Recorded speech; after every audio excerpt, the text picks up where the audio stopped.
Assalamualaikum warahmatullahi wabarakatuh. Alhamdulillah kita diberikan kesehatan pada hari ini untuk belajar tahsin. Nah, untuk hari pertama ini kita di huruf hamzah, ya. Ingat, jadi di manakah makhrajul huruf hamzah? Di pangkal tenggorokan atau tenggorokan paling bawah. Di situ. Apa sih beda hamzah dan alif? Jadi kalau hamzah itu menerima harokat, ya. Kalau alif itu tidak menerima harokat. Alif itu fungsinya untuk memanjangkan. Ya, kayak ba itu beda alif dan hamzah. Nah, ini kalau alif itu ini fungsinya untuk memanjangkan huruf mim ini, ya, ma, ya. Nah, kalau ini kalau dia berdiri sendiri begini, menerima harokat, menerima fathah, ya. Berarti a, i, u. Nah, ini namanya hamzah. Nah, ini namanya alif, ya. Alif ini fungsi. Dari makhraj juga berbeda. Kalau alif itu al-jauf, ya, rongga mulut. Kalau hamzah pangkal tenggorokan, ingat ya. Hamzah itu tenggorokan paling bawah atau pangkal tenggorokan. Jadi sejarah bentuk hamzah, ya. Jadi hamzah dulu zaman dahulu, ya. Hamzah itu hanya ada bunyi, tidak ada tulisan. Dibuat bentuknya oleh Al-Khalil Ibnu Ahmad Al-Farhidi. Diambil dari ujung huruf ain. Jadi kayak ini ain. Nah, kayak ini. Jadi ain itu kan kayak ini, set. Ain kayak gitu kan. Penulisan ain itu kayak ini. Jadi nah, pala huruf ain. Karena makhrajnya berdekatan, ya. Kenapa dia ambil ain? Karena makhrajnya berdekatan. Hamzah ini tidak mempunyai bentuk tetap. Jadi hamzah itu menumpang pada huruf alif, makanya kayak gini a, kan? Atau kadang menumpang pada huruf ya, kadang menumpang pada huruf waw. Itu hamzah. Jadi dia tuh tidak mempunyai bentuk tetap hamzah itu. Kadang berdiri sendiri, ya. Hamzah berdiri sendiri.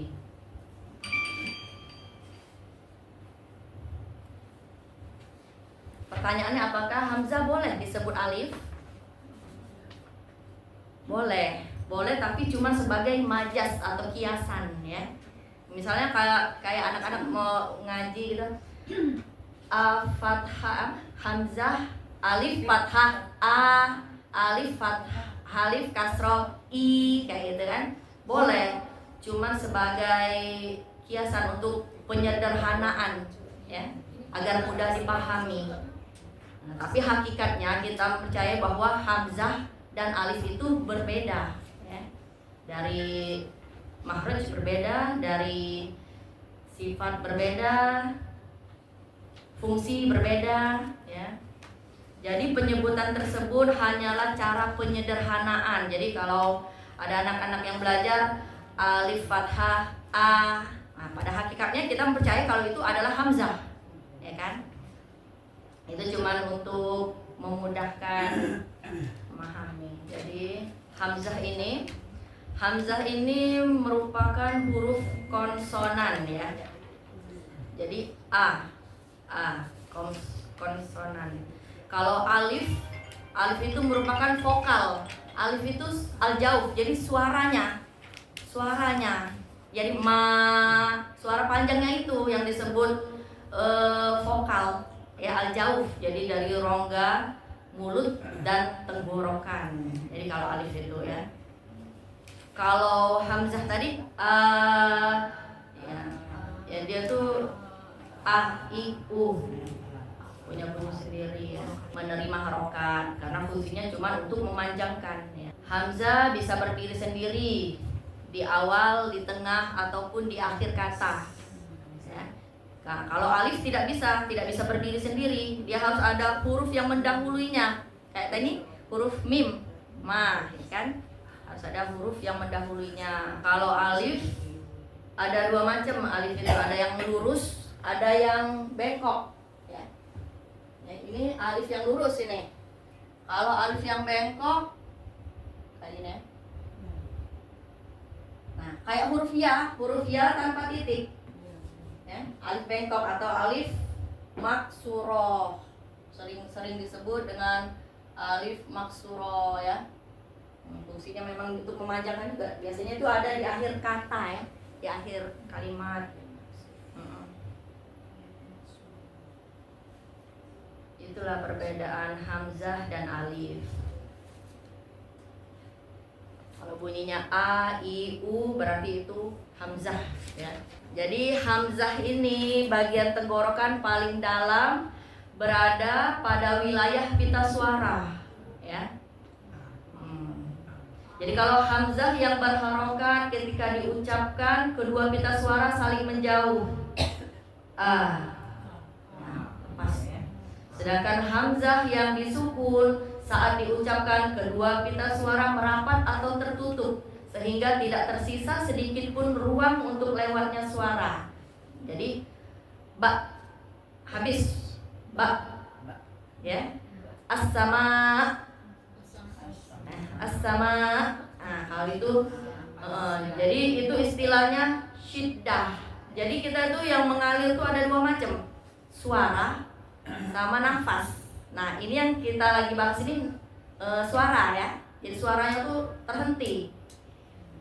Aliran suara itu tertahan. Syiddah, as-sama.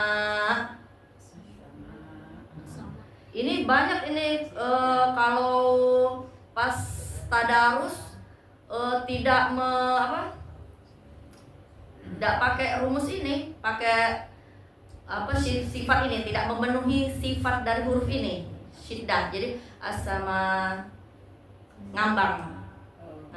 Jadi harus jelas, tegas. As-sama, as-sama. Jadi terhentinya aliran suara.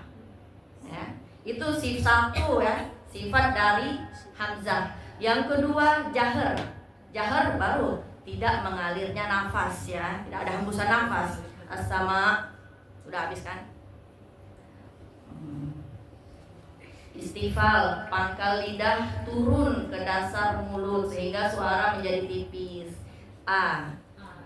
Jangan o. Memang fathah itu membuka mulut, tapi jangan berlebihan, jangan tapi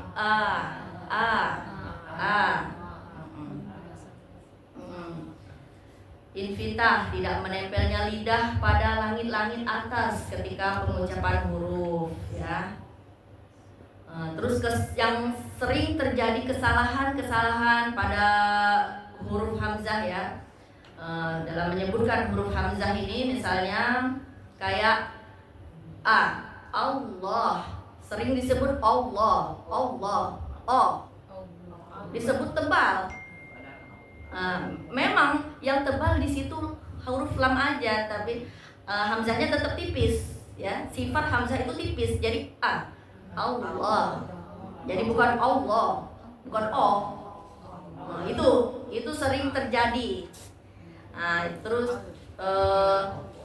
ketika di sampingnya ada huruf shad, huruf tebal misalnya ya, salah satunya huruf shad. Asabi'ahum. Jadi sering asabi'ahum. Padahal harusnya tetap aso ya. Aso bukan oso. Jadi keikut ke huruf setelahnya ya. Jadi tetap pertahankan sifat huruf hamzah itu tipis meskipun huruf di sampingnya tebal. Jangan keikut, jangan Allah, tapi Allah, Allah. Pancing dulu kalau misalnya itu ya, latihan, ya kan kalau sudah lama-lama terbiasa. Itu huruf hamzah, jadi tenggorokan paling bawah. Kalau misalnya ada soal, di manakah makhrajul huruf hamzah? Apa jawabnya? pangkal tenggorokan. Oh, tenggorokan bagian bawah ya. Benar, tenggorokan bagian bawah. Nah, coba latihan di atas itu ya. A I U ba.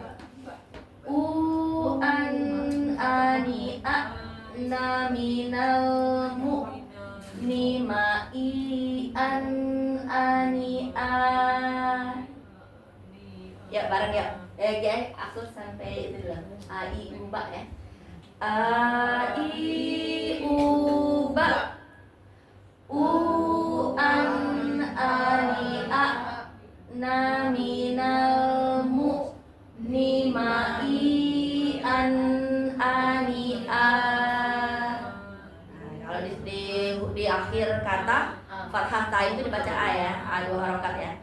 Ani a 2 harokat a-nya. Ya. Jadi ingat kalau makhrajul huruf kadang sudah tepat, tapi sifat huruf kita kadang belum terpenuhi, ya. Jadi makhrijul huruf dan sifat huruf itu saling mendukung, ya. Kadang tepat huruf sin, tapi sifatnya belum terpenuhi kayak rakhawa itu artinya mengalirnya suara ya. Ada sisan itu kurang assalam ya. Itu jadi makhrajul huruf tepat, sifat huruf belum tentu tepat. Jadi saling memenuhi ya, saling melengkapi makhrajul huruf sama sifat huruf ini. Jadi begitulah hari ini kita bahas huruf hamzah ya. Jadi ingat di manakah makhrajul huruf hamzah? Ya, tenggorokan bagian bawah. Jadi ingat kalau misalnya ada hamzah sukun agak sedikit dihentak ya, dihentak as-sama. Pada prakteknya ini kalau tadarusan kebanyakan ngambang suaranya asama nggak jelas kan. Cukup sekian untuk makhrajul hurufnya. Alhamdulillah,